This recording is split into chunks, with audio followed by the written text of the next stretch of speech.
পহেলা December থেকে customs bond automation পদ্ধতি শতভাগ বাধ্যতামূলক করা হবে বলে জানিয়েছেন এনবিআর চেয়ারম্যান আব্দুর রহমান খান।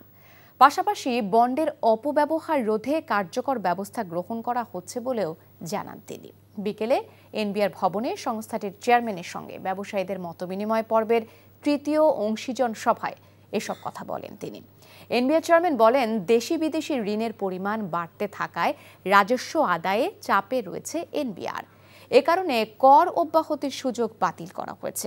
ব্যবসায়ীরা যেন হয়রানির শিকার না হন সেজন্য সংশ্লিষ্ট দপ্তরের কর্মকর্তাদের পেশাদারিত্ব বজায় রেখে কাজ করার আহ্বানও জানান তিনি। এ সময় ব্যবসায়ীরা এনবিআর চেয়ারম্যানের কাছে তাদের নানা সমস্যার কথা তুলে ধরেন। যে সকল ব্যবসায়ী বন্ডের অপব্যবহার করছেন তাদের বিরুদ্ধে ব্যবস্থা নেবার তাগিদ দেন তারা। বন্ডের ব্যাপক অপব্যবহার করা হয়। চেয়ারম্যান সাহেবের কাছে অনুরোধ করব, আমাদেরকে স্পেসিফিক বলবেন আমাদের কোন কোন মেম্বার অপব্যবহার করে। আমরা একদম জোর গলায় বলছি, আমাদের কোনো মেম্বার যদি অপব্যবহার করে তার সার্ভিস আমরা বন্ধ করছি। আমরা অচিরেই একটা সার্কুলার পাবো এনবিআর থেকে, যেখানে আমরা বলবো যে আমরা পয়লা ডিসেম্বরের পরে অথবা 7ই জানুয়ারি ডিসেম্বরের পর থেকে আমরা আর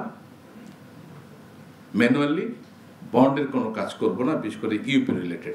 এটা দিয়ে যখন আমরা শুরু করব, বাকিগুলো ধীরে ধীরে ধীরে ধীরে চলে আসবে। আর আমরা কমিটেড, যেই প্রবলেমগুলো হয় এগুলো আমরা সেন্ট্রালি সলভ করব।